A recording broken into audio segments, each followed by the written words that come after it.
Hi, my name is Bennett with Answers Not Excuses Fitness Training. Today is Trainer Tip Tuesday. Now what we're going to do today is do an exercise that you don't need any equipment for, that's going to work on your balance and stability, but we're also going to include a few options where you're going to be able to use some of those props to enhance the exercise.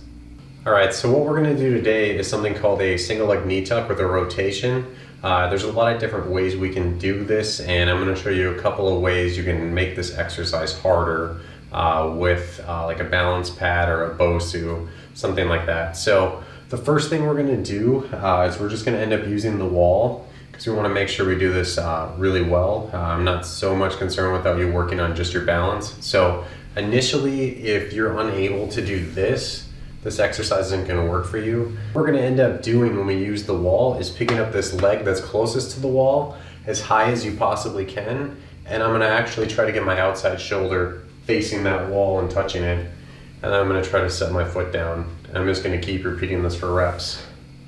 So what's happening is when I drive this knee up, the leg I'm standing on, which is my left, on the camera the right, my glutes have to engage in order to maintain that stability. And because I'm driving up this high, I'm pushing in my hips into extension here. So when I rotate, it does it even harder, and I'm using those small glute muscles in order to stabilize that hip. So the option you have too is not putting this foot down if that's too easy for you. And just continuing. You can set down in between. That's not going to be a big deal. Try not to just reach and then pull. If you initially have to, that's going to be all right. But ideally in one motion, you do that. And even if you do set this down, try to leave most of the weight on this leg. That way you're going to be able to keep tension there. It's going to be a lot easier for you to reestablish your base and your balance. Find out what's realistic for you from a rep standpoint. This is an unweighted exercise besides your body weight. I try to have people do what's realistic for them, but if you hit 10, 15, 20 reps per side, working that evenly, that would be phenomenal. This is a great activator for your nervous system at the beginning of a workout. Or if you were to even add in like a lunge, even where you don't touch, or if you're fighting like this to do that, that's fine. The problem is initially, if sometimes people add that in, they're kind of here, they can't get their hip through, they're all across the board, this doesn't come up high enough, it's down here, then they reach and they kind of fall. So just using the wall to make this look really good, we can establish that form, and then eventually we can get to a version like that. So one of the things you're going to be able to use if you have it available to you is going to be a balance pad. So we can do the same exercise potentially with that. Now balance pads are really affordable. They're super nice for a lot of different things, but just standing on them doing exercises like this immensely makes the challenge harder. So let's say you could do that hardest variation, or it was super easy for you and now you're standing on something that's unstable.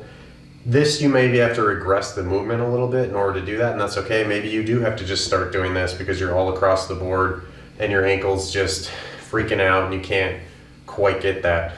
That's perfectly fine. This is going to be a progression obviously, but if you're able to, you can definitely rotate and reach the same.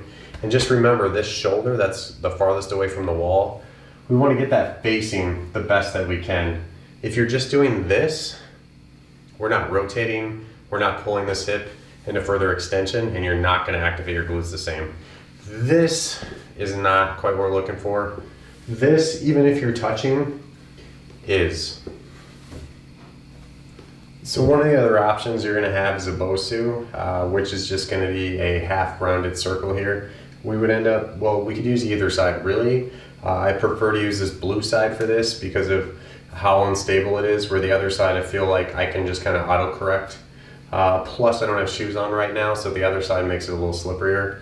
But what we can do here, depending on where you're at from a progression standpoint, is I could stand on here 2 feet, I could squat, I could stand up, I could do the same exercise. Same idea. Now, that is one option.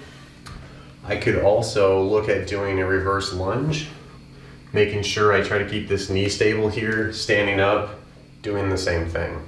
So, and this is going to be a lot of different feedback here, and then just even where you land is going to make it more successful or less successful for you to continue to do reps.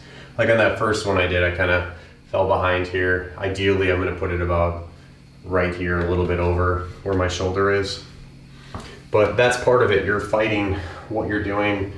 You can use the wall to make it so you're going to complete the rep successfully.